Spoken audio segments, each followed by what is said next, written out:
The police report called it justified force, but the shaky cell phone video told another truth. Elijah Cross, a 73-year-old pastor, lying broken on the pavement for having the audacity to intervene when officers harassed a frightened teenager. What the officers couldn't have known was whose father they had beaten that night. For 8 years, Cameron Cross had disappeared into the remote wilderness, burying the special operations soldier he once was beneath silence and isolation. But one voicemail would shatter that carefully constructed peace. "Your father's in the hospital. They almost killed him." Now, as Elijah fights for his life, his estranged son returns to a neighborhood being systematically erased by powerful men who never expected their perfectly orchestrated scheme would face the one thing they couldn't: intimidate or buy, a son with nothing left to lose and the very skills to bring their empire crumbling down. Just before we get back to it, I'd love to know where you're watching from today, and if you're enjoying these stories, make sure you're subscribed because tomorrow's special episode is one you definitely don't want to miss.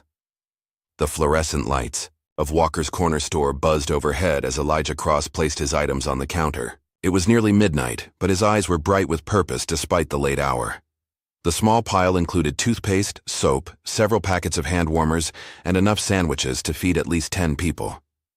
"Mr. Cross, these midnight runs are gonna be the death of you," said Maggie, the cashier, scanning each item with practiced efficiency. Her voice carried the familiar warmth reserved for regular customers. Elijah chuckled, the corners of his eyes crinkling behind wire-rimmed glasses. At 73, his face was a roadmap of life's journeys, lined but dignified, weathered but kind.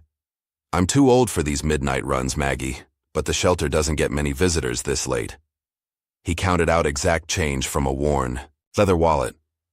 "Some folks only come out when they think no one's watching." Maggie nodded, understanding in her eyes. Everyone in the neighborhood knew Elijah's routine: former pastor, current community pillar, midnight angel to those who needed it most. For 20 years, he'd been making these late-night deliveries to the homeless shelter 6 blocks away. Take care walking back, Mr. Cross. Things aren't what they used to be around here." Elijah waved away her concern. "The Lord walks with me, Maggie. Always has." The night air had a bite to it as Elijah made his way down Gibson Street.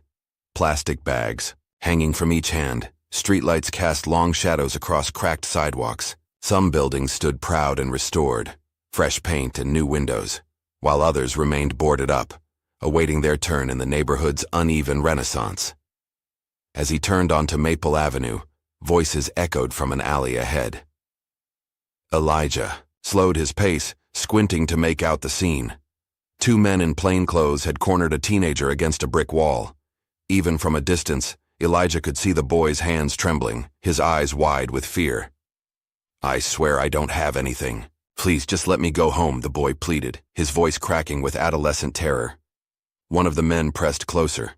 "Then why'd you run? Nobody runs unless they're hiding something."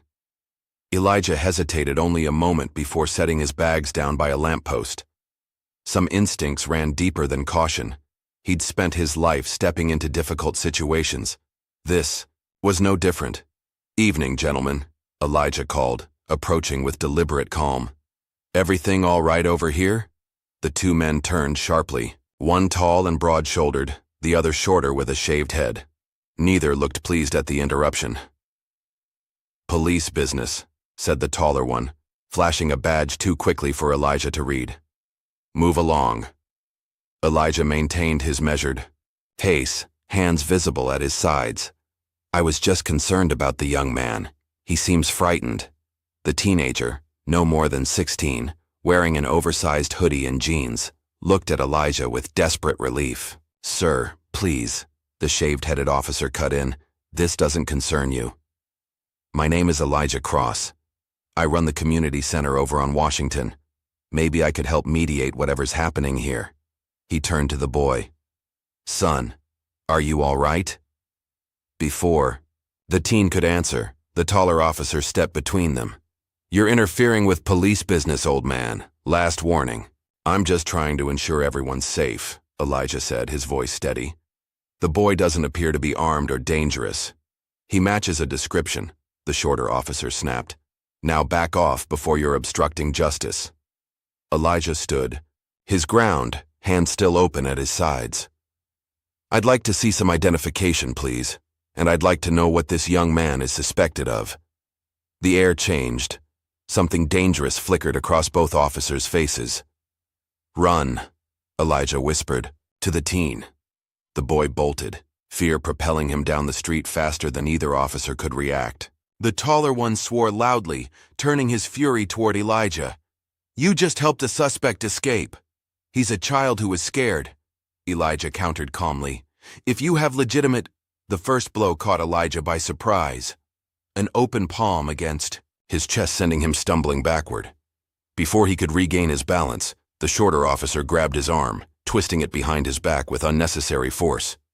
You're under arrest for obstruction, the officer growled, forcing Elijah to his knees.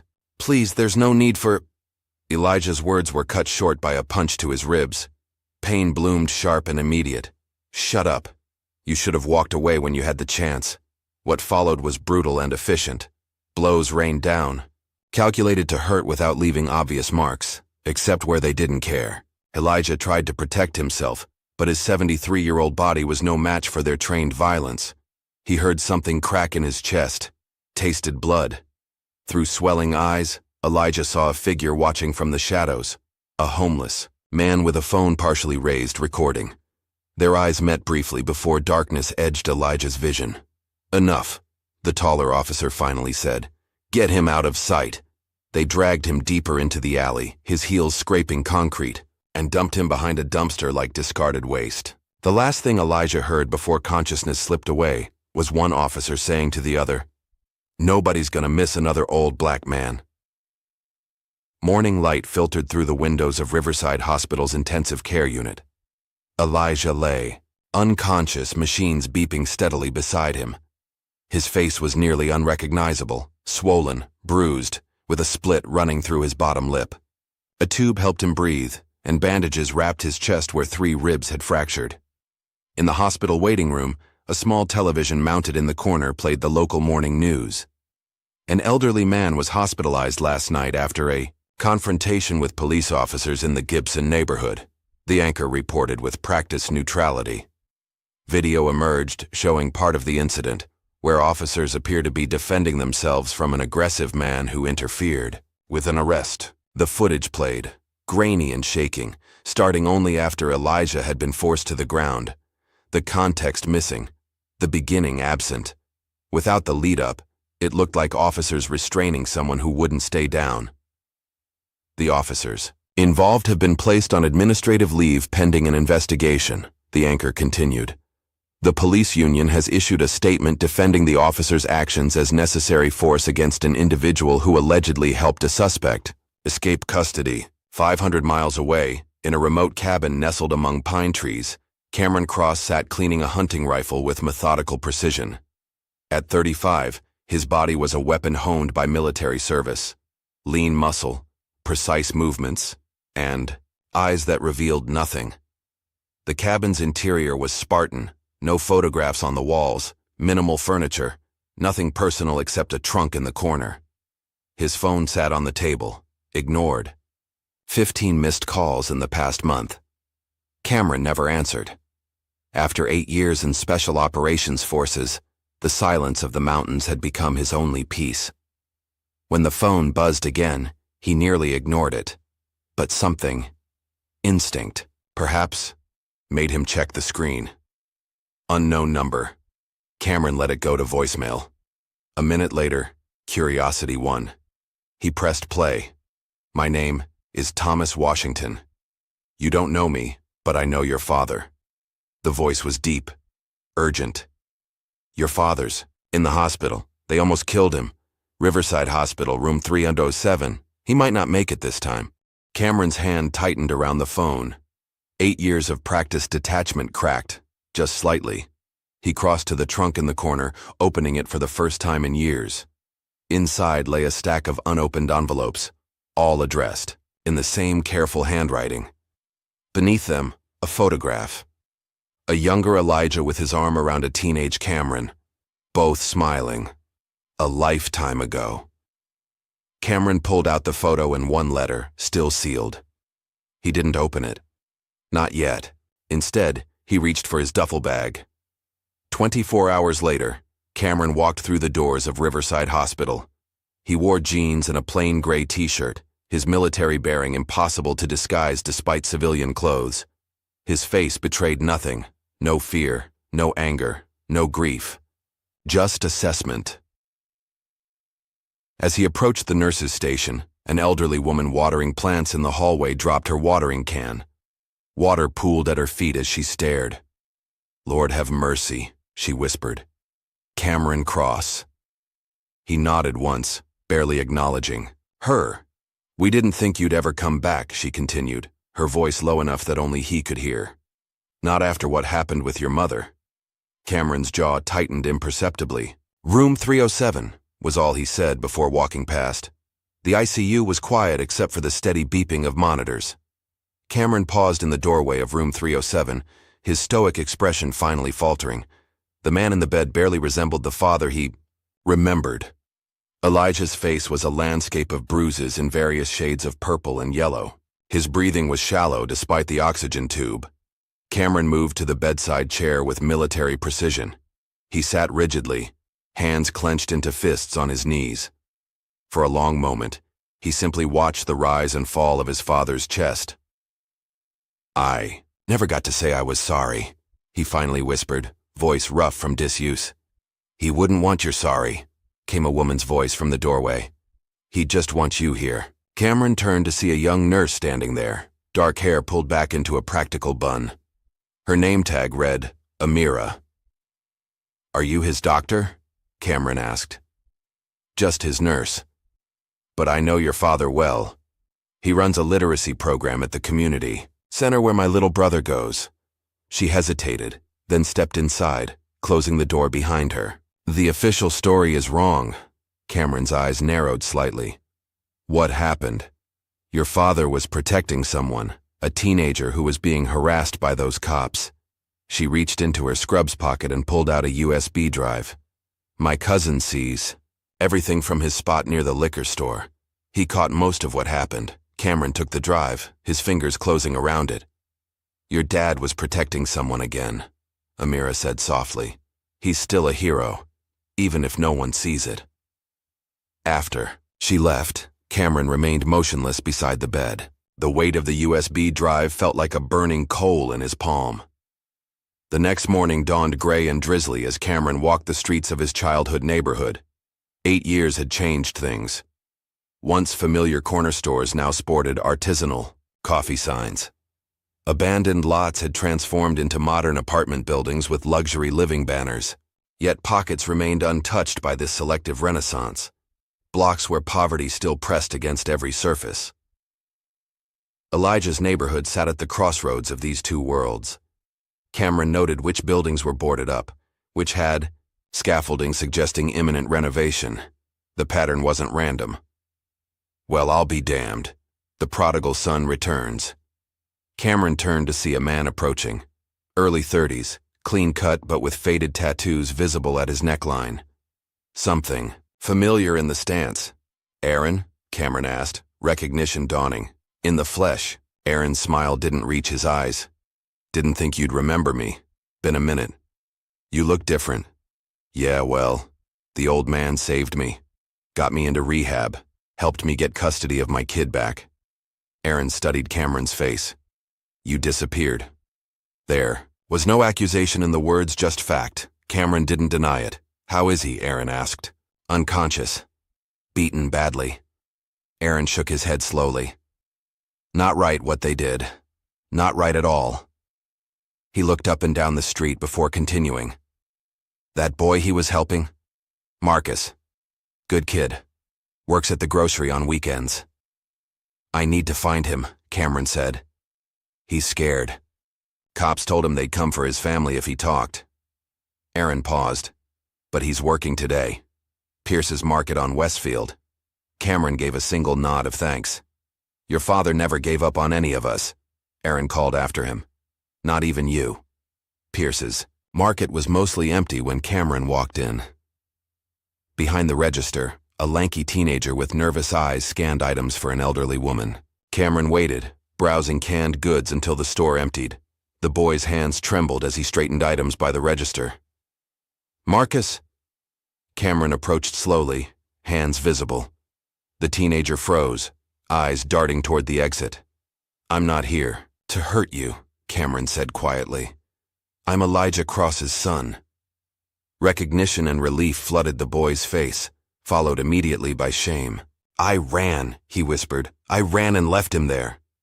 "He told you to run," Cameron corrected. "Those cops, they just started checking me for no reason. I was walking home from my cousin's place." Marcus's voice shook. "They didn't ask questions. They just attacked. Your dad stepped in and told me, 'Run, son, don't look back.' So I did." Cameron's expression remained neutral, but something fierce burned behind his eyes. "You did what he asked. That's all." "Is he—" Marcus couldn't finish the question. "He's alive," Cameron assured him. "Did you know those officers? Had you seen them before?" Marcus shook his head. "No, but they knew my name somehow. Called me by it before I even said anything. That's what was weird." As Cameron walked back toward the hospital, his phone rang, a number he recognized this time. He answered wordlessly. "I heard you're back." A woman's voice, crisp and professional. "Naomi. 8 years of silence, and now you show up looking. For what exactly?" His sister's tone was sharp enough to cut glass. "Absolution?" "I'm here for the old man," Cameron said simply. "Really? Because you weren't here when Mom died. You weren't here when Dad got foreclosure notices. You weren't here for any of it." Cameron said nothing. "I'll be there in an hour. Don't disappear again before I arrive." She hung up. Riverside Hospital's cafeteria was nearly empty when Naomi Cross walked in. At 32, she moved with purpose. Tailored suit, briefcase in hand, eyes scanning the room until they landed on her brother. She'd always looked more like their mother, same determined chin, same analytical gaze. "You look well," Cameron offered as she sat across from him. "Save it." Naomi placed her phone on the table, screen up in case of important calls. "What's your plan?" "I don't have one yet." "Typical." She leaned forward. "While you've been playing?" "Mountain Man. I've been trying to hold what's left of this family together." Dad refused to leave that church even when the neighborhood started changing. Said his people needed him. "Our people," Cameron corrected quietly. "Don't." Naomi's eyes flashed. "You don't get to claim that now, not after walking away." "I had reasons." "We all have reasons, Cameron. We just don't all have the luxury of disappearing because of them." She pulled out a legal pad. 2 officers are on administrative leave, James Griggs and Peter Holt. Both have complaints in their files, all mysteriously dismissed. I'm building a case. "Have you been to the precinct?" "Of course I have." "They stonewalled me," said Dad was combative and interfered with official police business. Her pen tapped against the paper. "I need that video your nurse friend mentioned." Cameron hesitated. "I haven't watched it yet." "Well, what are you waiting for? Christmas?" Naomi shook her head in frustration. "This is what I do, Cameron. I'm a civil rights attorney. Let me help." "Before." Cameron could respond. His phone lit up with an unknown number. He answered, listened briefly, then stood. "I need to go to the precinct," he said. "I just told you. They won't help. I'm not looking for help." Something cold had entered his voice. "I'm gathering intelligence." The 5th precinct was housed in a brick building that had once been the neighborhood's pride. Now it stood as a fortress among increasingly gentrified surroundings. Cameron entered alone, Naomi waiting reluctantly in her car outside. At the front desk, Cameron adopted a different posture, less military, more uncertain civilian. "I'm here about my father, Elijah Cross. I was told I could get a copy of the incident report." The desk sergeant barely looked up. "Incident reports take 5 to 7 business days to process. Fill out this form." "Officer, my father is in intensive care. I just need to understand what happened." Should have thought about that before he interfered with an arrest. The sergeant pushed a clipboard toward him.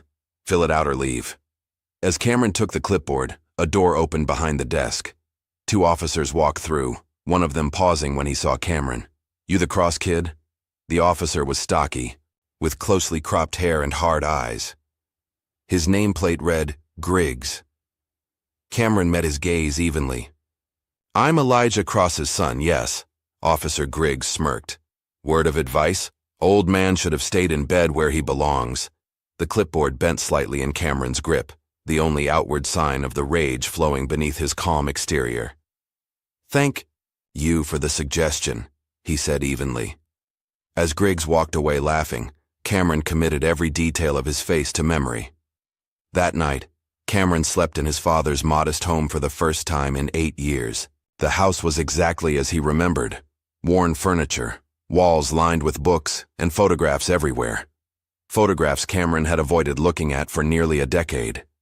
In sleep, the control Cameron maintained crumbled. His dreams filled with fragments of memories, gunfire, a child's scream, the weight of his rifle. He woke gasping, sheets twisted around him, sweat soaking his skin despite the cool room. For a moment, he didn't recognize where he was. Then reality returned, his father's house, his childhood bedroom. The weight of presence and absence equally heavy. Morning brought Amira to his door, her face tight with worry. "I shouldn't be here," she said as Cameron let her in. "But there's something you need to know." She sat at the kitchen table, hands clasped tightly. "My uncle is Tom Griggs, Officer Griggs's brother." Cameron's expression didn't change, but his attention sharpened. "I think he's done things like this before," Amira continued. "Family dinners, he and James would joke about cleaning up the neighborhood. I thought they meant actual crime, but now..." She reached into her bag and pulled out a sealed envelope. "Your father gave this to my uncle at church 3 weeks ago. I found it in Tom's desk when I was looking for stamps." The envelope contained names and phone numbers, nothing else. No explanation. "I don't know what it means," Amira admitted. "But the night before your father was attacked, my uncle and Officer Griggs had a huge argument about that stubborn old preacher." After Amira left, Cameron began a systematic search of the house. In his father's study, behind books on theology and civil rights, he found what he was looking for, an old leather-bound journal. The pages were filled with Elijah's distinctive handwriting, prayers, addresses, and coded references that made little sense at first glance. Jackson family, offered $50K, refused Thompson residence, second offer after incident. Accepted church land, final offer rejected. Pressure increasing, Cameron flipped through pages of similar entries, each more concerning than the last. A pattern was emerging, one that went beyond a simple case of police brutality. As he studied the journal, a knock at the door interrupted his concentration. He opened it to find an elderly man in clerical collar standing on the porch. "Pastor Wilson." Cameron recognized his father's oldest friend. "You look like him," the old man said, voice thick with emotion. "Same eyes, same way of standing." Cameron stepped back, inviting him in. Once seated, Pastor Wilson got straight to the point. "Your father stood in the way of money. That's what this is really about." His gnarled hands trembled slightly. "They've been buying up properties all around the church for 2 years. Elijah refused to sell the community center land." "Who's they?" "Development company. Urban Rise or Urban Vista, something like that." Pastor Wilson leaned forward. After each refusal, something would happen. Break-ins, code violations, police harassment. And no one did anything? Who would we tell? The same authorities carrying out the pressure? Pastor Wilson shook his head sadly. "Your father documented everything, but he was just one old man against a system." As the pastor stood to leave, he placed a heavy hand on Cameron's shoulder. "Don't look deeper, son, or you'll be next." That afternoon, Cameron walked through the neighborhood again, this time paying closer attention to which buildings were being renovated and which remained untouched. Several people recognized him. Some nodded respectfully, others turned away. The prodigal son's return was already neighborhood news. Outside the community center, an older woman sweeping the sidewalk paused her work. "You got some nerve showing." "Up now," she said, not unkindly. "Your daddy needed you." "I know. Cameron acknowledged simply. He never said a bad word about you. Not once. She resumed sweeping, even when everyone else did. By evening, Cameron had returned to Elijah's study with renewed purpose. He spread out the journal, the list of names and numbers from Amira, and city permit records he'd accessed online. Names began to connect. Properties changed hands. Police incident reports clustered around specific blocks before property sales. The developers always had different names, but the pattern was unmistakable. And at the center of it all, a company called Urban Vista Holdings. Cameron reached for his phone and called Naomi. "I need everything you can find on Urban Vista Holdings," he said when she answered. "I think I know why Dad was attacked." "Why?" Naomi asked. "Because he was in the way, and someone decided to move him." Dawn broke over the city as Cameron sat in his father's study, surrounded by papers and an open laptop. He hadn't slept. The wall before him had transformed overnight, sticky. Notes, printouts, and handwritten notes connected by red string formed a complex web of information. At the center, Urban Vista Holdings. 3 hours of research had revealed that Urban Vista Holdings was merely the visible tip of a corporate iceberg. The company was owned by Westland Development Group, which itself was owned by a private equity firm called Sentinel Capital Partners. And controlling a majority stake in Sentinel was Colin Vance, former defense contractor, current real estate mogul. The name hit Cameron like a physical blow. Colin Vance, his former commanding officer. Cameron's phone buzzed with a text from Naomi. "Meeting with witnesses at 10, hospital at 2, don't be late." Before meeting his sister, Cameron had one stop to make. He found Officer Griggs at a diner 4 blocks from the precinct, a predictable routine for a man who valued his breakfast. Cameron slid into the booth across from him without invitation. Griggs looked up from his eggs, surprise quickly masked by contempt. "Well, if it isn't the hero's son. Got a death wish?" "Just some questions," Cameron replied, voice neutral despite the rage simmering beneath the surface. "I got nothing to say to you." Griggs took a deliberate bite of toast. Urban Vista Holdings. Colin Vance. The pattern of police incidents before property acquisitions. Cameron kept his voice low. "I know there's a connection." A flicker of unease crossed Griggs's face before his expression hardened again. "You're in over your head, soldier boy. This isn't the sandbox where you get to play hero. My father is in intensive care because of you." Griggs leaned forward, voice dropping to a dangerous whisper.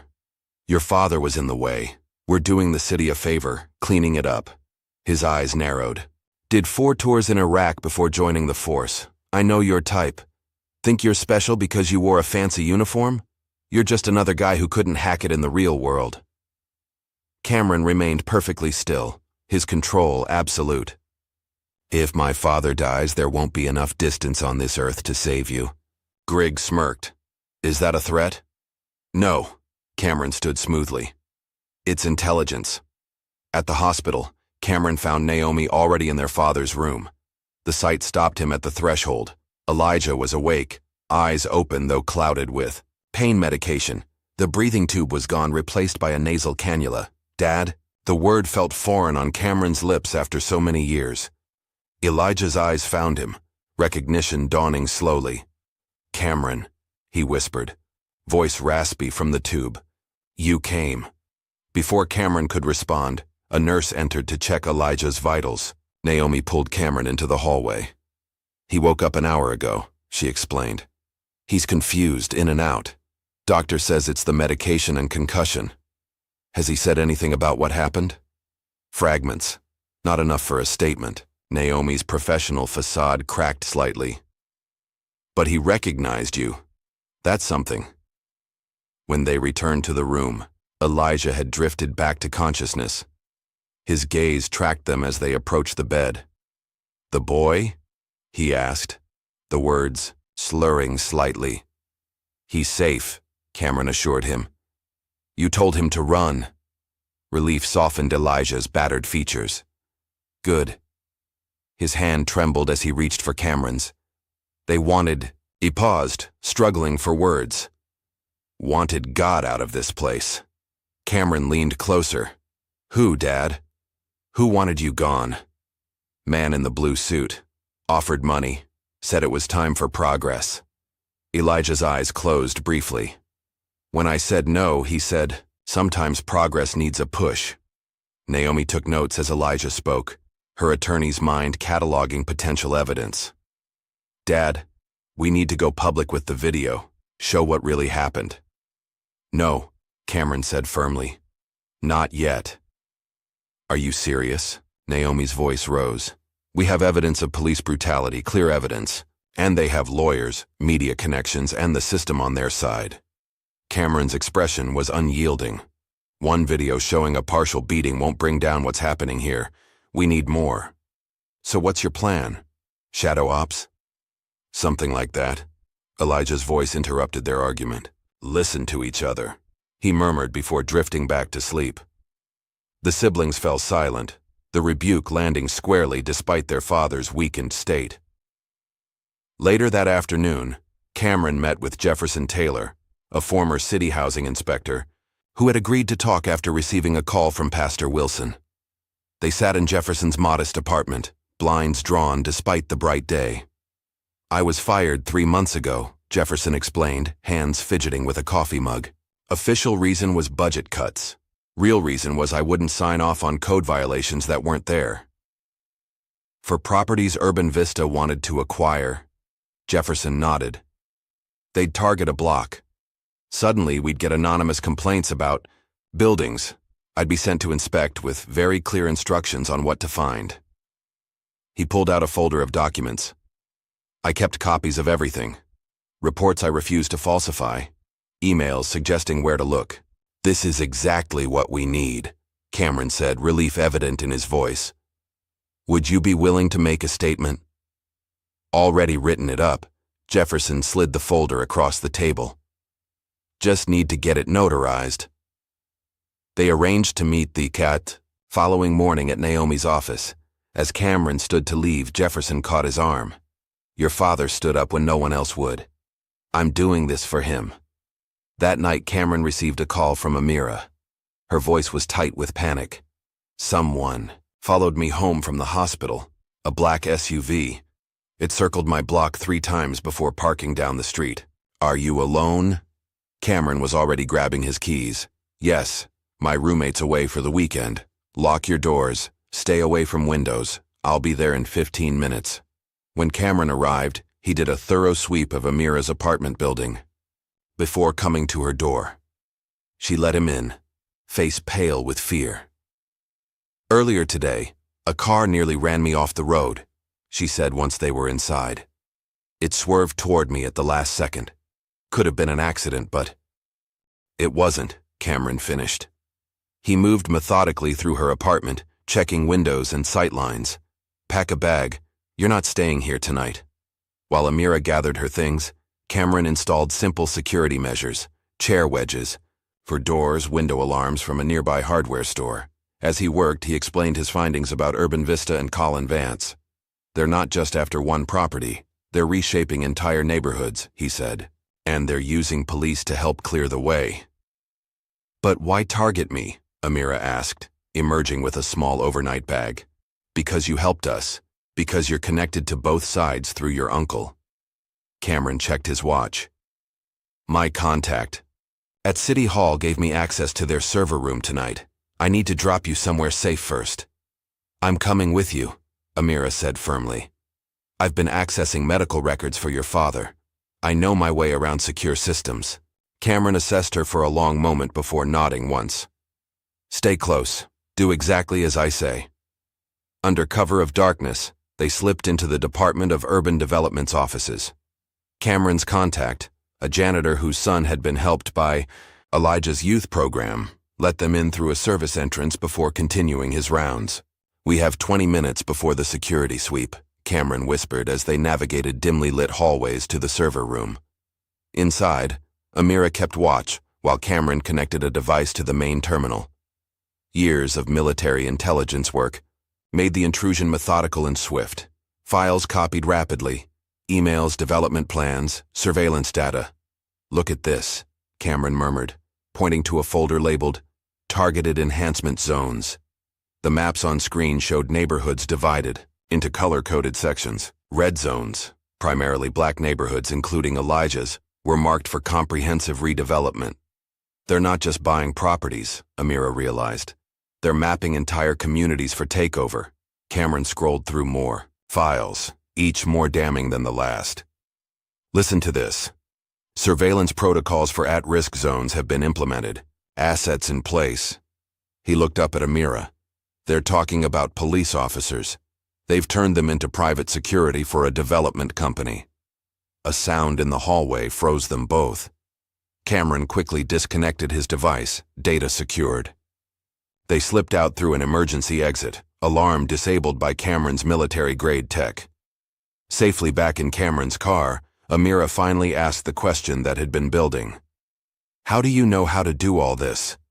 Cameron's hands tightened on the steering wheel. I was special operations. Intelligence gathering was part of the job. And Colin Vance? The developer behind all this? My former commanding officer, Cameron admitted. He ran psychological operations in conflict zones, creating instability, then controlling the aftermath. His voice hardened. Looks like he brought the war home. The next morning, Cameron received a text from Naomi. Jefferson never showed. Can't reach him.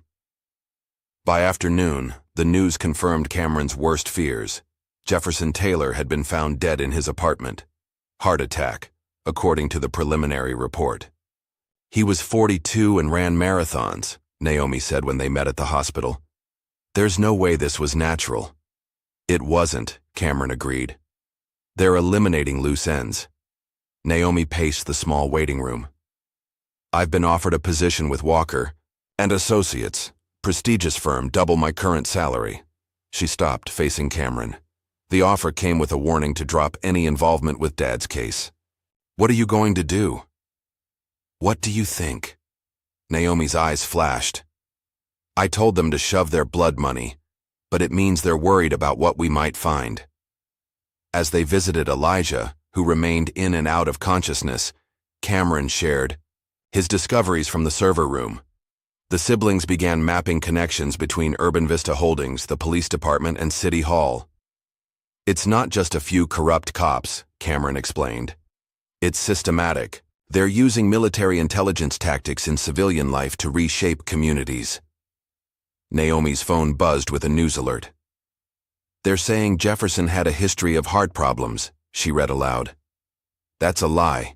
I have his medical records from the discrimination suit last year. Perfect health. As they left the hospital, Cameron felt the weight of surveillance. A dark sedan that had been in the parking lot earlier now followed at a discreet distance. He guided Naomi along a route that would make pursuit difficult. We need to be careful, he warned. With what happened to Jefferson, they're sending a message.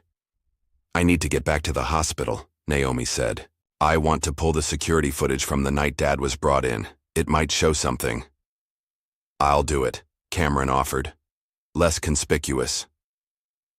That evening, Cameron returned to Riverside Hospital. Using Amira's ID badge, he slipped into the security office during a shift change. The footage archives were organized by date, but when he selected the night of Elijah's admission, the screen displayed an error message. File not found. Looking for something? A voice came from behind him. Cameron turned to find a security guard watching from the doorway, tall, military-bearing evident despite the rent-a-cop uniform. Just checking footage from my father's case, Cameron replied evenly. The guard stepped closer. His name tag read, Phillips. Those files have been requisitioned as part of an ongoing investigation, Phillips said. His stance and terminology betrayed military training. Official channels only. As Cameron left, Phillips called after him. You're not the only one with a military past, soldier. The warning was clear. The opponent knew exactly who he was facing. 3 days later, Elijah's condition improved enough for him to speak more clearly. Cameron and Naomi sat at his bedside, as a doctor reviewed his progress. The confusion is diminishing, though he may still have memory gaps, the doctor explained. Physically, he's healing well, but the recovery will be long. Once they were alone, Elijah gripped Cameron's hand with surprising strength. "I remember more now," he said, voice still raspy but determined. "About the attack?" Naomi leaned forward. "Recorder ready." Elijah nodded slowly. "The boy, Marcus." The officers stopped him first. "I saw one of them drop something by the boy's feet, then claimed they'd found it." "A weapon?" Cameron asked. "A small bag. Drugs, maybe." The boy kept saying, "It wasn't his." Elijah closed his eyes briefly, the memory causing visible distress. They were setting him up. That's when I intervened. Cameron and Naomi exchanged glances. This was worse than they'd thought. Not just brutality, but fabricating evidence. "Dad," Naomi said gently, "we need to go public with this. Your testimony could get him killed," Cameron interrupted. "Jefferson Taylor was ready to testify. Now he's dead." Elijah looked between his children, understanding dawning in his eyes. "This is bigger than just me, isn't it?" Neither answered directly, but their silence was confirmation enough.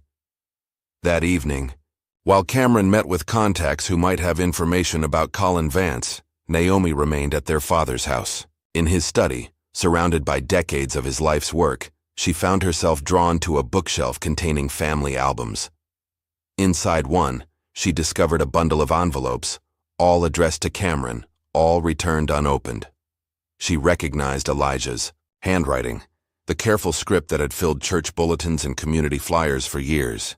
Naomi selected one letter at random, dated 3 years earlier, and began to read. "Cameron, your mother asked about you again today.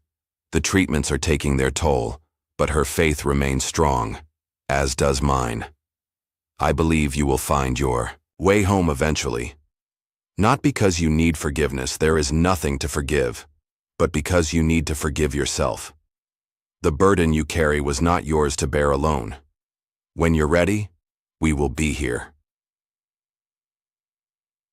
With love." Dad tears blurred Naomi's vision as she read letter after letter, each expressing unconditional love and unwavering hope for Cameron's return. No blame, no judgment, just open arms waiting for a prodigal son.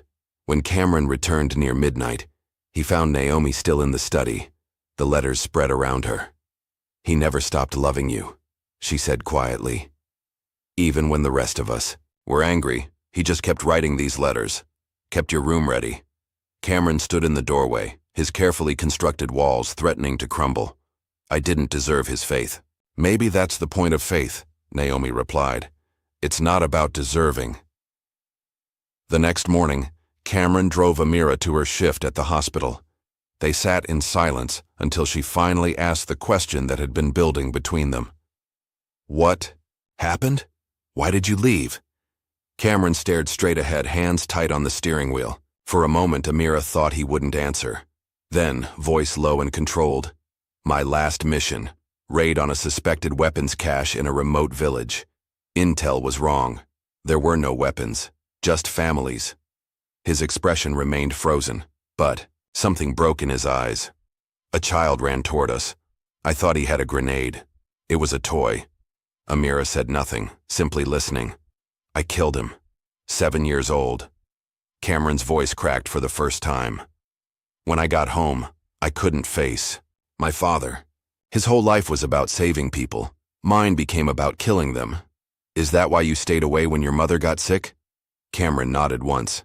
"I was in Germany when Naomi called. She told me Mom wanted to see me before the surgery. I said I'd try to make it. But I didn't. I was afraid." "Of what?" "That she'd look at me and see what I'd become, what I'd done." His knuckles were white on the wheel. "She died 3 days later. I never got to say goodbye." "Your father would forgive you," Amira said softly. "That's the problem. He would. I don't deserve it." At the hospital, they found Elijah examining a Bible Naomi had brought him. His fingers traced familiar passages with reverence. "I found something," he told Cameron when they were alone. "More names. Hidden in here." The Bible's margins contained tiny notations, names, dates, and initials, all matching the pattern of police incidents before property sales. I started noticing it 2 years ago, Elijah explained. First, the Wilson family on Elm Street. Police planted drugs, arrested their son. 2 weeks later, they sold their home for half its value. Then the Taylors on Jackson Avenue. Building code violations appeared overnight. The pattern kept repeating. So you started documenting everything, Cameron said, understanding dawning. Elijah nodded. The church wall, behind the painting of Daniel in the lion's den. I hid a ledger there. Every transaction, every bribe I heard about. Names of officers involved. Naomi arrived as they were discussing the ledger. The church is scheduled for a fire inspection tomorrow morning, she informed them. We need to get that ledger now. That afternoon, Cameron approached the old church alone. The brick building stood proud despite the changing neighborhood around it, a Victorian structure with stained glass windows depicting scenes of deliverance and hope. As he slipped inside through a side door, he noted fresh, condemned notices posted at the entrance. The silence inside was heavy with memory. This place had been the center of his childhood, before war and guilt had taken him away. The painting hung where it always had, Daniel surrounded by lions, his face serene in faith. Cameron carefully removed it from the wall, revealing a small hollow space behind. Inside lay a leather-bound book, its pages filled with Elijah's meticulous records, names, dates, amounts, properties, police officers involved, a complete record of corruption spanning 3 years. As Cameron secured the ledger inside his jacket, he heard footsteps at the main entrance. Through a window, he spotted 2 men in fire inspector uniforms, but their demeanor and the bulges beneath their jackets told a different story. Cameron slipped out through the choir loft as they entered the main sanctuary. By the time they realized someone had been there, he was already 3 blocks away. That evening, the Cross siblings met with Aaron at a diner outside the neighborhood. After his transformation from gang member to responsible father, Aaron had maintained connections in both worlds, valuable intelligence in a community under siege. I overheard something about 2 weeks ago, Aaron told them, voice low despite the empty diner. 2 officers talking behind Pierce's Market said they were cleaning out blocks before appraisal season. One of them mentioned your dad specifically, said he was making things difficult by rallying the holdouts. Would you be willing to testify to this? Naomi asked. Aaron hesitated, glancing at the photo of his young son in his wallet. For Mr. Cross? Yeah. He gave me my life back when everyone else wrote me off. He looked directly at Cameron. But I need guarantees. For my boy. We'll protect you, Cameron promised. After Aaron left, the siblings remained in the booth, reviewing everything they'd gathered. The ledger, the server files, witness statements, and the partial video of Elijah's beating. We need more, Cameron insisted. This implicates some officers and shows a pattern, but it doesn't reach high enough. Vance is still insulated. Maybe that's not the point, Naomi countered. Maybe we don't need to bring down the entire system at once. We just need enough pressure to force accountability for what happened to Dad. They fell silent as the waitress refilled their coffee. When she left, Naomi reached across the table and took her brother's hand, the first such gesture since his return. You know what Dad would say, she said softly. He'd say this isn't about vengeance. It's about justice. Something shifted in Cameron's expression, a softening around the eyes, a crack in the armor he'd built after years of war. I'm not sure I know the difference anymore. Then let me remind you, Naomi squeezed his hand. You don't have to be perfect, just don't disappear again. Cameron looked at his sister, really looked at her for the first time since his return. He saw the strength she'd developed in his absence, the determination that mirrored their father's. Won't, he promised. 2 days later, tragedy struck. Aaron was found dead in an alley 3 blocks from his apartment. Official cause, drug overdose. That's impossible, Naomi insisted when Cameron told her the news. He was clean for 4 years. He coached Little League. It wasn't an overdose, Cameron said grimly. I saw the body. There were restraint marks on his wrists. Injection site was wrong for a user. The local news barely covered the story, just another statistic in a neighborhood they'd already written off. When mentioned, Aaron was described as a man with a history of drug problems, despite years of sobriety. They didn't just kill him, Naomi said as they watched the dismissive news report. They erased everything he became, everything he worked for.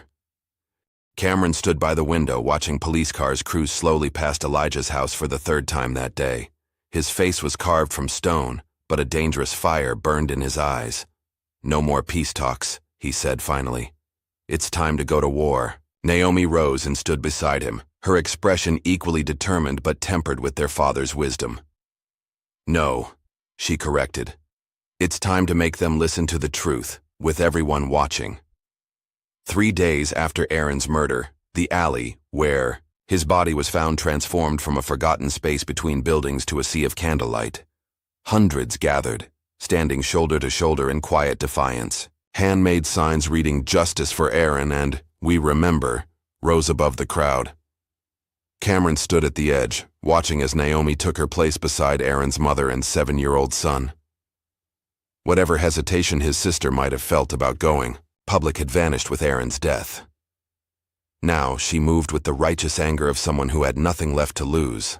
"We're told that some lives matter less than others."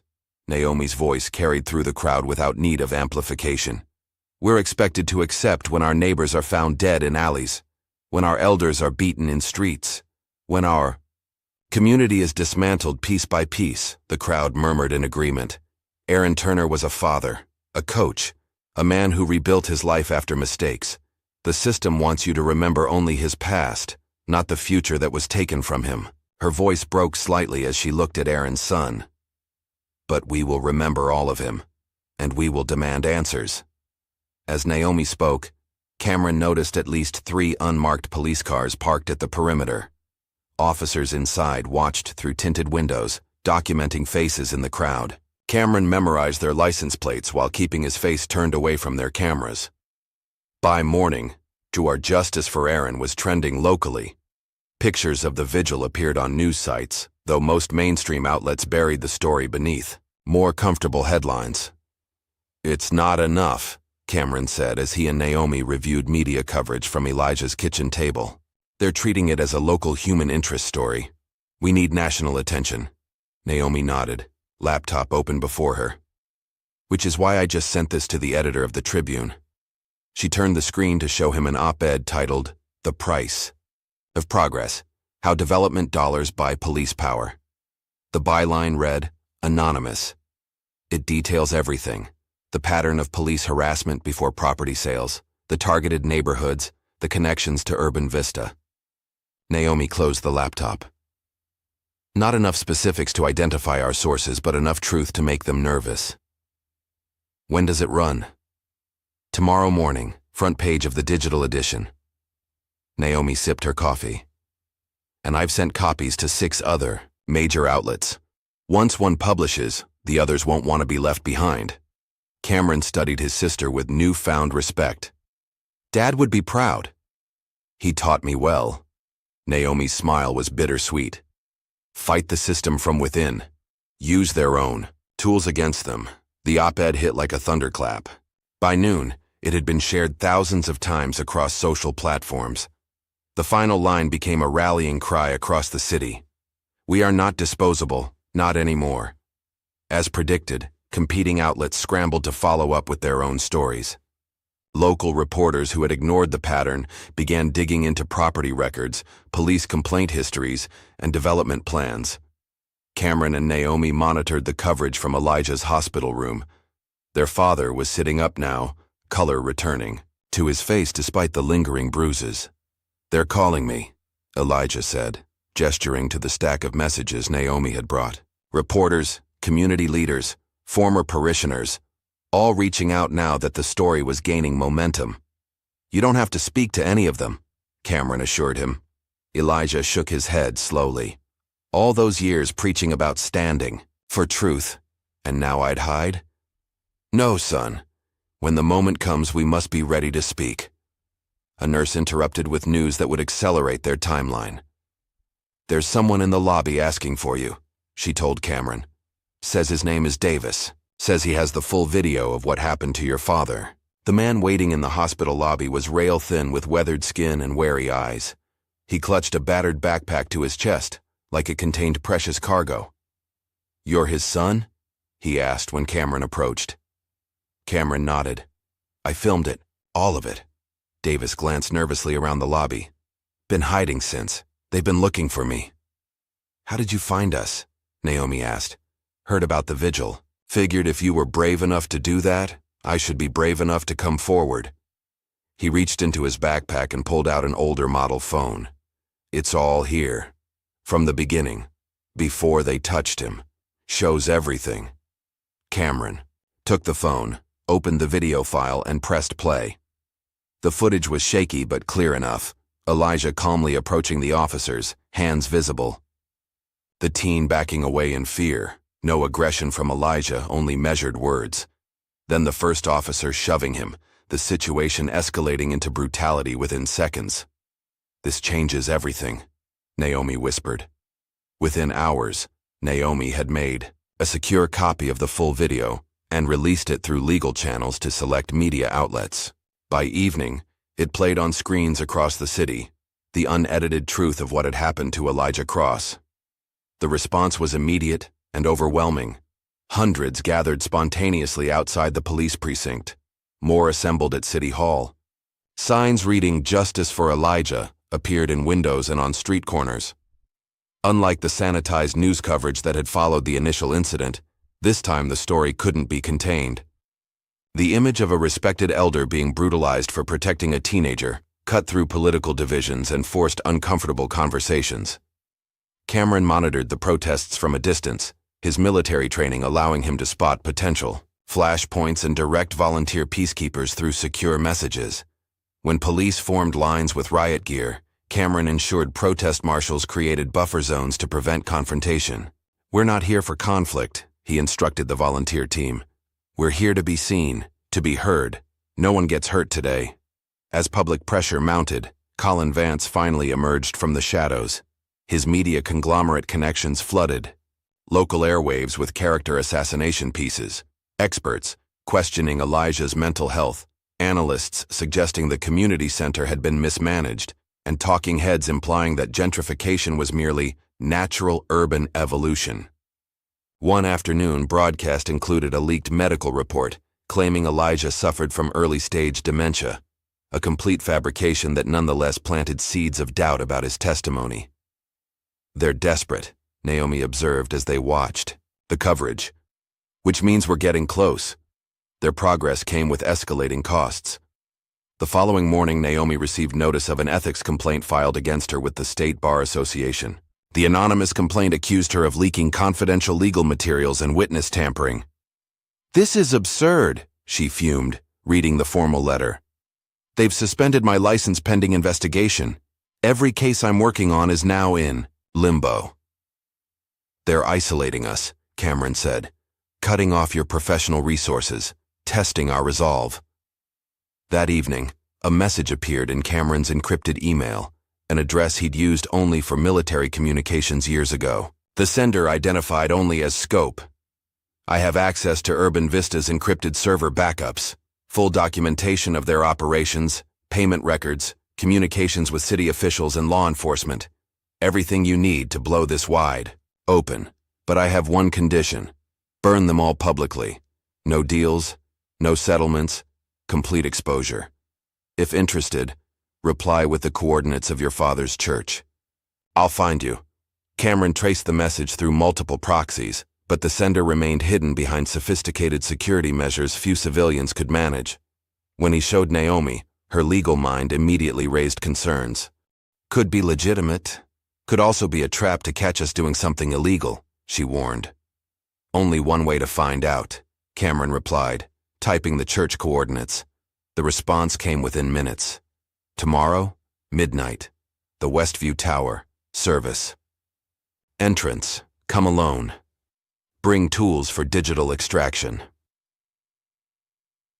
Westview Tower stood 40 stories above the financial district, one of Urban Vista's most prestigious properties. Its gleaming glass exterior housed tech startups, corporate law firms, and the private apartments of the city's elite. Cameron spent the day surveilling the building, mapping security patrols and camera placement. At precisely midnight, he approached the service entrance wearing a maintenance uniform borrowed from a supporter. A janitorial cart provided cover for his equipment.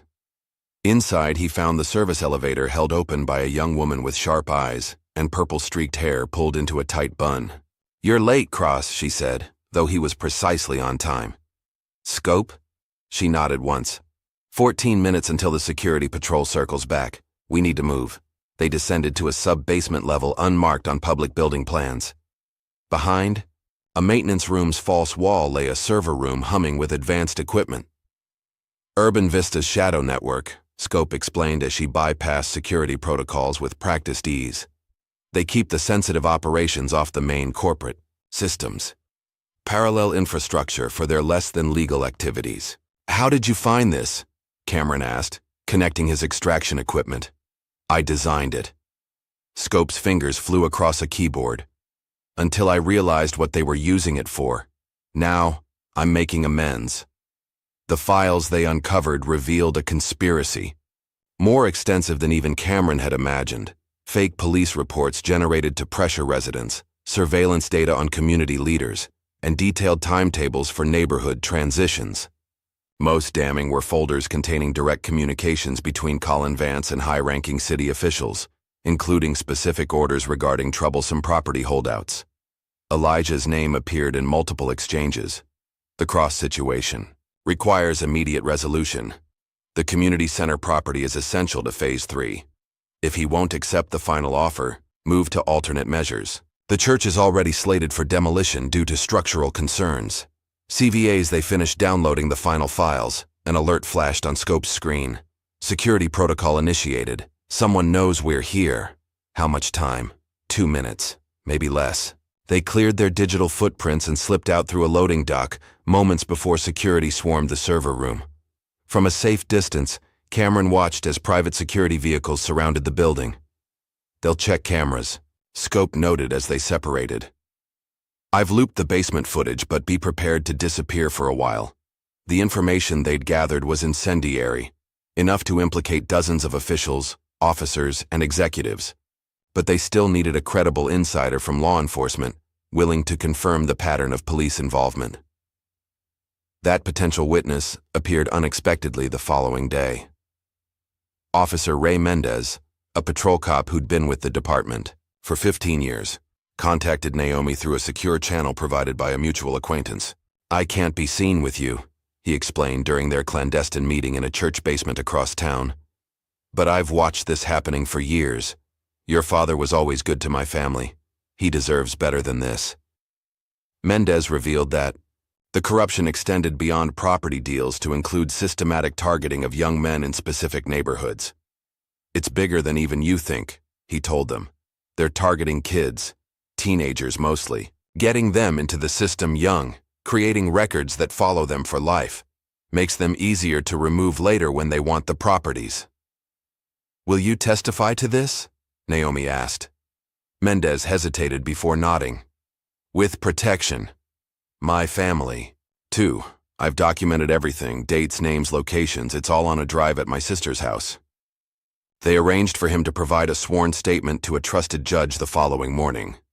Meanwhile, Elijah continued to recover, his strength returning with each passing day.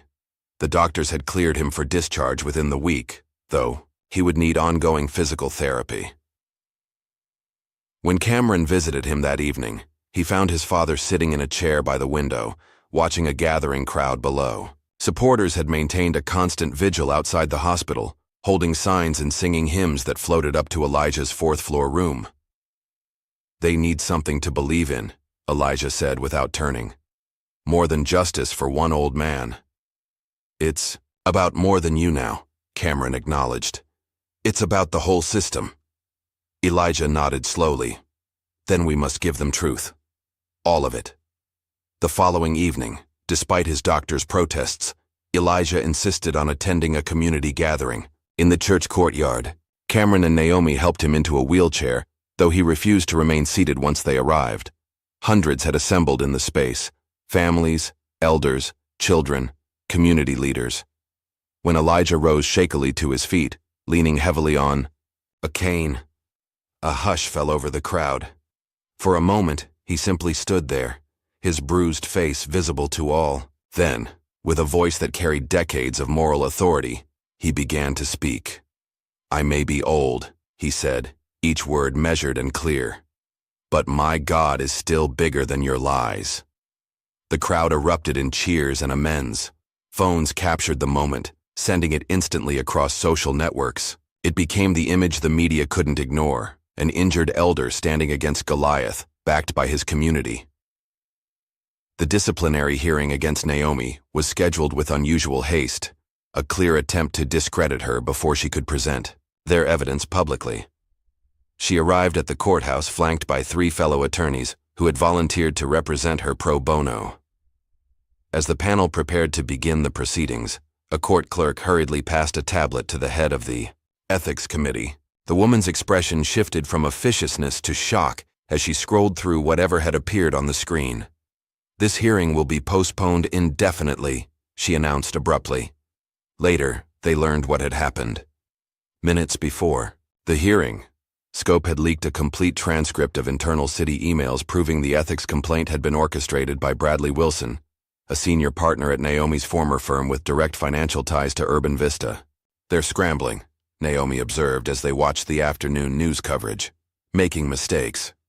One of those mistakes became evident when Officer Griggs, frustrated by his suspension and the mounting public scrutiny, lashed out at a reporter who cornered him outside his home. The footage of him striking the cameraman spread rapidly, becoming another visual confirmation of the temperament they had been fighting against. That evening, as they reviewed their growing evidence at Elijah's home, Naomi finally addressed the weight that had lingered between them for years. "I need to tell you something," she said, setting aside the legal briefs she'd been annotating. "About Mom." Cameron stilled, waiting. "When she was diagnosed, she wanted to wait for you before the surgery. I told her not to." Naomi's voice wavered. "I told her you wouldn't come, that waiting would just put her at risk." The admission hung between them. "I blamed you for leaving," she continued, "but I was scared you wouldn't come back at all, that she'd be heartbroken waiting for someone who never arrived." Cameron absorbed this in silence, his face unreadable. "She waited anyway," Naomi finished. 3 extra days, until the doctor said they couldn't wait any longer." "She was right to wait," Cameron finally said. "I was coming. I was on a flight when she went into surgery." Naomi's eyes widened. "You never said—" "The mission ended early. I was on my way home." His voice was hollow with old grief. "I landed to the news that she was gone." The revelation settled between them.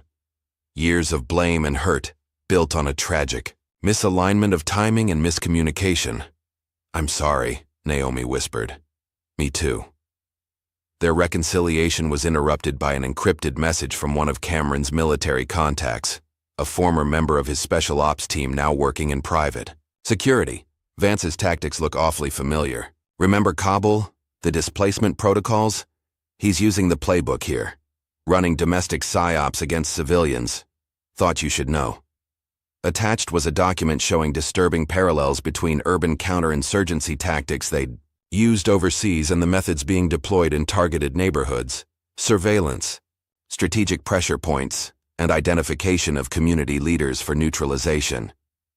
The final piece of the puzzle fell into place the next morning, when Naomi and Amira, working together at the hospital, discovered files about relocation protocols that had been misfiled in a city health department database. "They're calling it a youth intervention program," Amira said as they examined the documents. "But look at the locations. The coordinates matched remote properties owned by Vance's subsidiary companies, converted juvenile detention facilities, repurposed as behavioral modification centers. Records showed dozens of teenage boys from targeted neighborhoods had been picked up for minor infractions, then relocated to these facilities on judges' orders.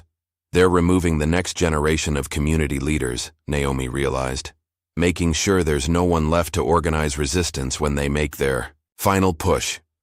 As they compiled their evidence for public release, Disaster struck. Officer Mendez, their insider prepared to testify, vanished the night before his sworn statement was to be recorded. His family was reportedly moved to a safe house for protection, but the address traced back to a property managed by Urban Vista, security. The message was clear. Even those within the system would be silenced if they spoke out. That evening, Cameron received a private video message from a secured account. When he played it, Colin Vance's face filled the screen, older than Cameron remembered, but with the same calculating eyes that had once commanded military operations. "You're not a soldier anymore, Cross," Vance said, his voice conversational, as if they were discussing strategy over coffee. "You're a liability, and I clean liabilities." Cameron played the video silently for Naomi. His expression hardened with each frame. "What are you thinking?" she asked when it ended. "That it's time to become what he fears." Over the next 48 hours, Cameron and Naomi created something Vance couldn't fight with intimidation or character assassination, a public coalition too diverse to discredit. They brought together survivors of police violence, community teachers, honest cops who'd been sidelined, clergy from multiple faiths, small business owners, and even former city officials who'd resigned rather than participate in corruption. They called it the Elijah Initiative, a movement built on exposing systematic abuses while offering a vision for authentic community development. Each participant recorded testimony, provided documentation, or offered expertise that formed pieces of the larger truth. Working from Elijah's living room, now converted into an operations center, they prepared for one final broadcast that would present their case to the world, complete with evidence, names, accounts, videos, and confessions. As Amira set up the technical components and Naomi finalized the legal protections for their sources, Cameron sat beside his father's bed, where Elijah rested between physical therapy sessions. "We go live tomorrow," Cameron told him. "Every major platform simultaneously. Once it's out, there's no going back." Elijah reached for his son's hand, his grip surprisingly strong despite all he'd endured. "All these years," he said softly, "I prayed for you to find purpose again, to heal from what happened overseas." His eyes held Cameron steadily. "This isn't about vengeance, is it?" "No," Cameron answered truthfully. "It's about making them face what they've done, making them see the people they've tried to erase." Elijah nodded, satisfied. "Then this time," he said, "they'll hear your voice too." "We go live in 60 seconds. Amira's voice was steady as she made final adjustments to the broadcasting equipment set up in Elijah's living room. What had begun as a simple live stream had evolved into something far more sophisticated, a multi-platform broadcast secured against interruption through redundant systems and satellite uplinks arranged by scope. Cameron stood behind the main camera, watching Naomi make final adjustments to her notes. She wore a simple blue blazer, her expression composed despite the gravity of what they were about to do. Beside her sat Elijah, in a comfortable chair, dressed in his Sunday best despite it being Wednesday morning. His bruises had faded to yellowed shadows, but the dignity in his posture remained undiminished. 5 seconds, Amira counted down. 3, 2, 1. The red light blinked on, and Naomi looked directly into the camera. "My name is Naomi Cross. I'm a civil rights attorney in this city. Beside me is my father, Elijah Cross, who 3 weeks ago was brutally beaten by police officers for protecting a teenager from being falsely arrested." Her voice was clear, measured. "What happened to my father isn't an isolated incident. It's part of a systematic effort to remove certain residents from targeted neighborhoods, a coordinated campaign involving police, city officials, and corporate developers." As she spoke, the broadcast cut to carefully prepared evidence, the unedited video of Elijah's beating, property records showing the pattern of acquisitions after police incidents, and portions of Elijah's ledger documenting the corruption. "Today, we're going to show you exactly how this system works," Naomi continued. "How a development company called Urban Vista Holdings has been using police as private security to clear neighborhoods for profitable redevelopment. How teenagers have been targeted and removed to break community resistance, and how anyone who speaks out is silenced." The broadcast continued with testimony from community members, each sharing their experience of intimidation, false arrests, or pressure to sell their homes below market value. Davis, the homeless man who had filmed Elijah's beating, appeared, with his face obscured to protect his identity. When the testimonials concluded, Cameron stepped in front of the camera. His military bearing was evident, but he spoke with his father's moral clarity. The man behind this operation is Colin Vance, CEO of Sentinel Capital Partners and controlling owner of Urban Vista Holdings. Cameron displayed photographs and documents showing Vance's connections to city officials. Vance is a former defense contractor who has applied military psychological operation tactics to civilian neighborhoods. I know this because I served under his command overseas. The broadcast had been live for 23 minutes when the first disruption occurred. Reports from viewers that some internet providers were experiencing technical difficulties in affected neighborhoods. But Scope's precautions held. The backup systems kicked in, and the stream continued uninterrupted. 37 minutes in, as Elijah began speaking about his community's history of resilience, the power grid in 6 city blocks surrounding their location suddenly failed. Emergency generators hummed to life, and the satellite uplink maintained the broadcast without pause. "They're getting desperate," Amira whispered, monitoring the technical systems. By the 1-hour mark, the live stream had gone viral. Viewer counts climbed into the hundreds of thousands across all platforms. Comments and shares multiplied by the second.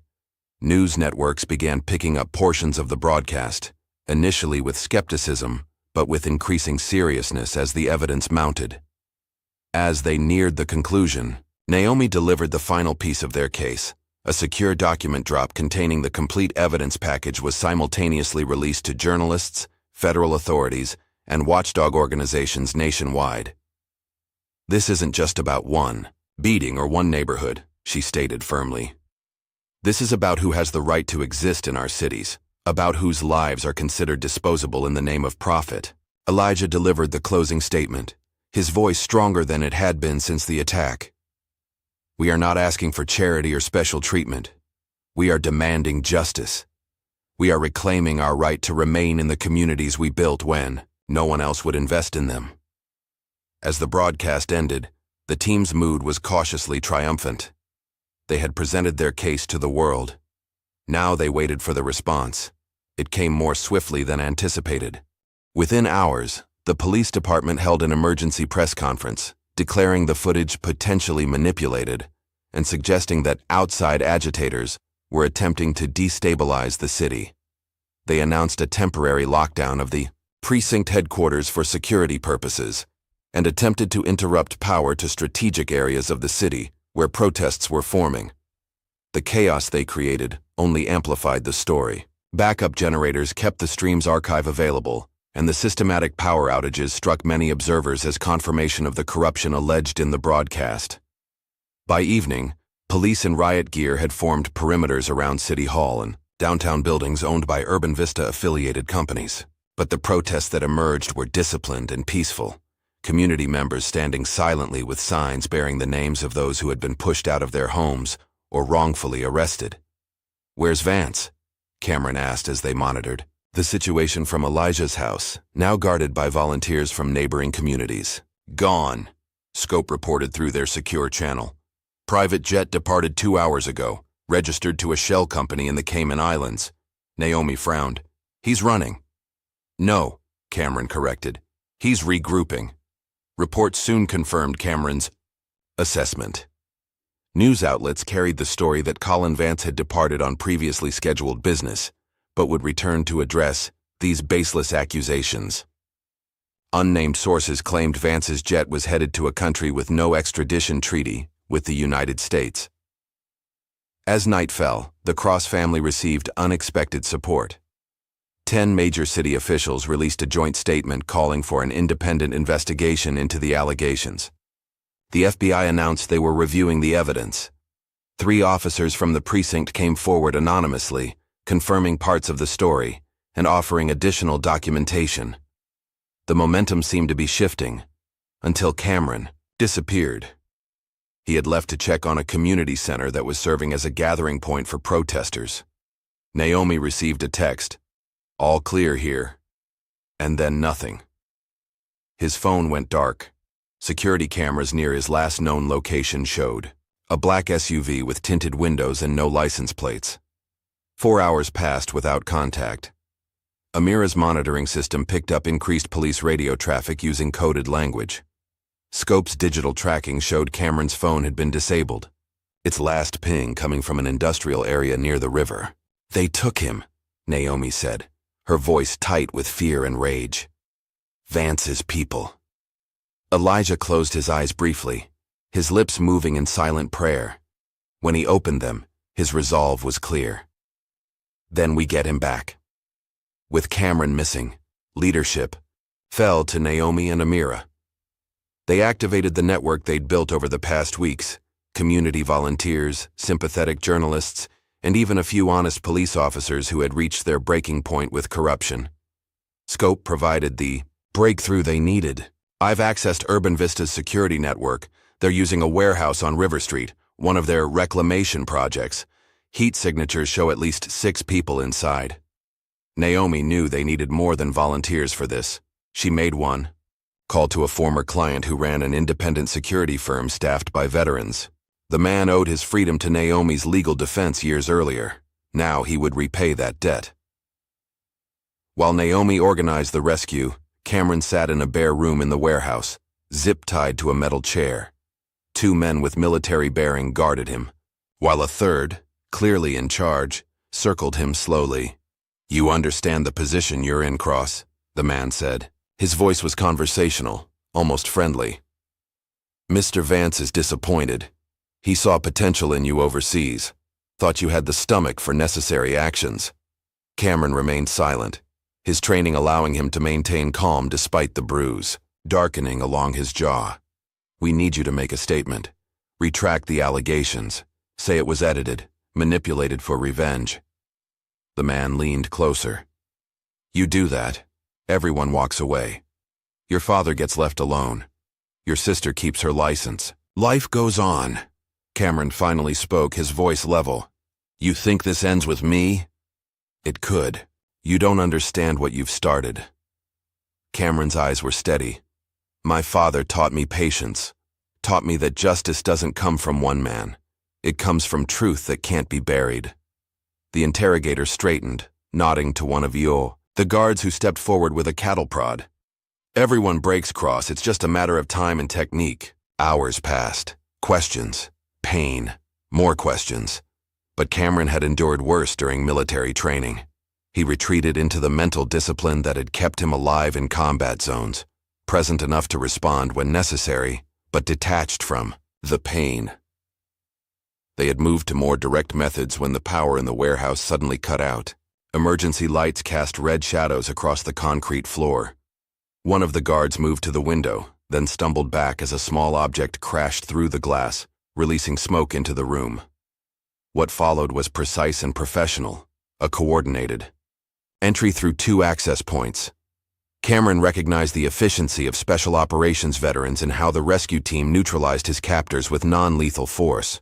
Within minutes, he was being guided out of the building, zip ties cut, supported, between 2 operators in tactical gear. "Naomi sent us," one explained as they helped him into a waiting vehicle. "Your sister is one hell of a commander." Cameron managed a pained smile. "Runs in the family." By morning, footage of the rescue had leaked online, showing Cameron being led from the warehouse, visibly injured but walking. The company that owned the building denied any knowledge of what had happened there, but security footage showed the same unmarked vehicles that had been monitoring protests entering the property. Hours earlier, FBI agents raided Urban Vista's offices and City Hall simultaneously. Local news captured images of boxes of documents being removed, servers being confiscated, and several officials being escorted out in handcuffs. Among them was Officer Griggs, shouting obscenities at cameras as agents guided him into a federal vehicle. 2 days later, international authorities announced that Colin Vance had been detained in a small coastal town where he owned a private compound. Despite having landed in a country with no extradition treaty, pressure from multiple governments had resulted in his arrest on charges of financial crimes that transcended borders. Cameron watched the news from a hospital bed, ribs bandaged from his ordeal. Naomi sat beside him, while Elijah dozed in a chair nearby. The family reunited in circumstances none could have imagined. "It worked," Naomi said softly, not wanting to wake their father. "They're saying the investigation has expanded to 3 other cities with similar patterns, federal task forces, congressional inquiries. And our neighborhood?" The mayor announced an emergency order freezing all evictions and property sales in affected areas pending the investigation. Naomi squeezed his hand. "It's not over, but it's a start." Cameron nodded, watching their father sleep. He never lost faith. Not in the system. Not in people. He turned to his sister. "Not in me." "Neither did I," Naomi admitted. "I was just better at hiding it." 6 months later, the abandoned lot behind Elijah's church hummed with activity. What had once been a dumping ground for construction debris now featured fresh landscaping, newly poured concrete foundations, and the frame of a 2-story building rising from the earth. Cameron directed volunteers unloading lumber from a truck, his movements confident despite the occasional wince when he turned too quickly. Some injuries healed more slowly than others. "Looking good, Cross," called Aaron's mother as she arrived with a cooler of sandwiches and drinks for the workers. "Your daddy would be proud."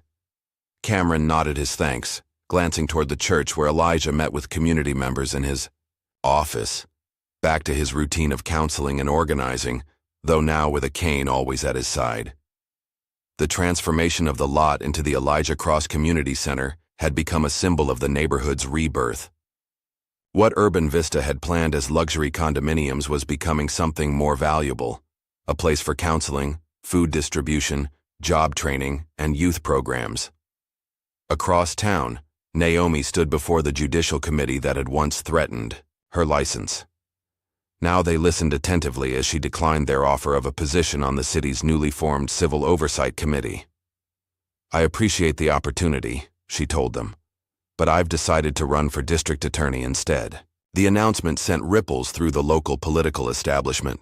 Naomi Cross had become a household name since the exposure of the Urban Vista conspiracy. Her campaign announcement the following week drew supporters from every neighborhood in the city. "The justice system works only when it works for everyone," she told the crowd gathered at her campaign launch. "Not just those who can afford to buy influence or property." As Naomi built her campaign, Elijah returned to his first calling. On a bright Sunday morning, 3 months after being released from the hospital, he stood again behind the pulpit of his church.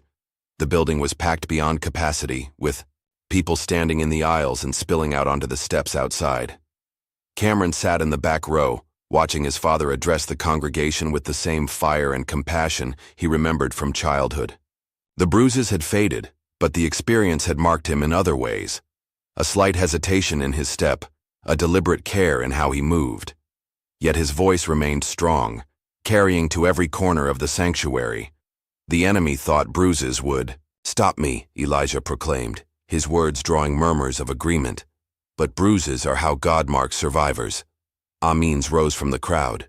"We are still here," he continued, "still standing, still speaking truth." After the service, as congregants lingered to speak with Elijah, Cameron slipped away. He drove to the small cemetery on the edge of town where his mother had been buried 8 years earlier. The grave was well maintained. Elijah had seen to that even in Cameron's absence. Fresh flowers indicated his father's recent visit. Cameron placed his own bouquet beside them, then sat on the stone bench facing the headstone. From his pocket, he withdrew the stack of letters he'd carried with him for so long, each one still sealed, preserved in their envelopes. One by one he opened them, reading his father's words chronicling years of family events, community changes, and unwavering hope for his son's return. The final letter, written just weeks before Elijah's attack, struck deepest. "My son. The city changes around us, but some things remain constant. This morning I walked past your old school, now they call it a boutique office space, and remembered how you would wait by the oak tree for me each afternoon. Some days I walk by that spot and almost expect to see you there, backpack slung, over one shoulder ready to tell me about your day. I had a dream last night that you came home, not running from something but moving towards something. Perhaps it was just an old man's wishful thinking, but it felt real enough to mention here. Your room remains as you left it. Your mother would say I'm being foolish, but I believe in preparing. A place for those we love, even when they're not ready to occupy it. Until you're ready, Dad, as Cameron folded the letter. Tears fell freely for the first time since his return. I'm home now, he whispered. Over the next several months, the neighborhood began a subtle transformation, not the wholesale gentrification Urban Vista had planned, but an authentic revitalization driven by residents themselves. Abandoned buildings reopened as local businesses. Graffiti evolved into commissioned murals celebrating community history. Empty lots became gardens and playgrounds. Amira launched a podcast called Streetlight Witness, documenting stories of both corruption and resilience. Her first episode, featuring Elijah's story, was downloaded over 1 million times and picked up by national radio programs. The legal consequences of the Urban Vista exposure reached far beyond the city. Congressional hearings examined the intersection of police power and development interests in urban renewal projects nationwide.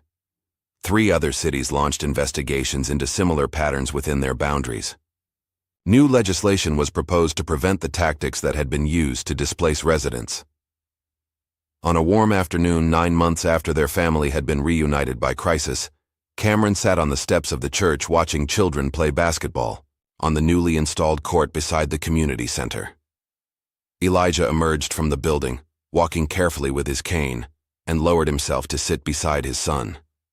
Marcus came by today, Elijah said, referring to the teenager he had protected that fateful night. He's working at the center now, wants to start a mentoring program for younger kids. Cameron nodded, watching the teenagers on the court.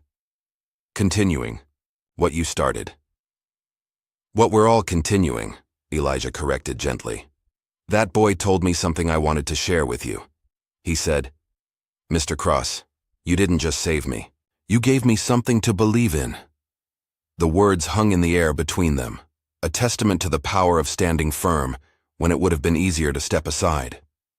Naomi joined them a few minutes later, campaign materials tucked under her arm. Amira arrived shortly after, recording equipment in hand for her latest podcast episode. The 4 sat together as the sun began its descent, casting long shadows across the community that had nearly been erased.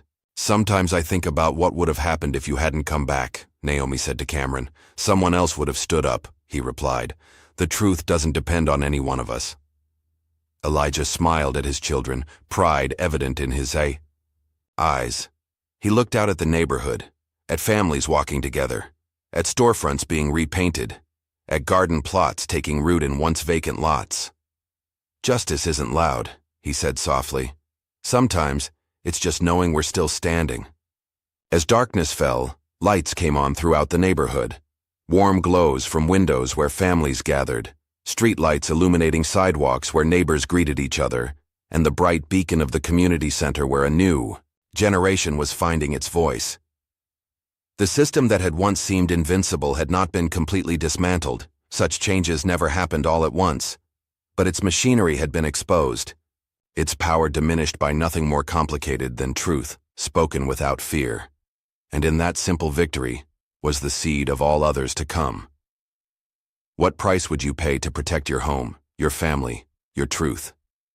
If Elijah's story moved you, hit that like button, subscribe for more powerful narratives, and share this video to ensure voices like his are never silenced.